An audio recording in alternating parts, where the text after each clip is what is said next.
Lord, basta't kasama kita, kakayanin ko. Lord, salamat sa bagong araw.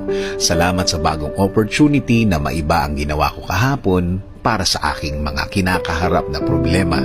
Salamat at nagising pa din ako para makasama ko ang aking pamilya. Lord, may matindi akong problema na nasa aking buhay ngayon.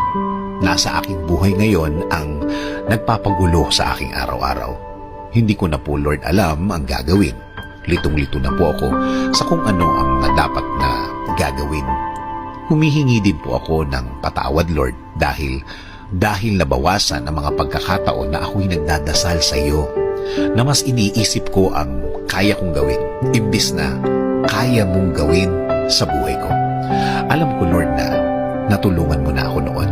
Alam ko at natatandaan ko pa kung paano nabaligtad ang sitwasyon at biglang gumaan.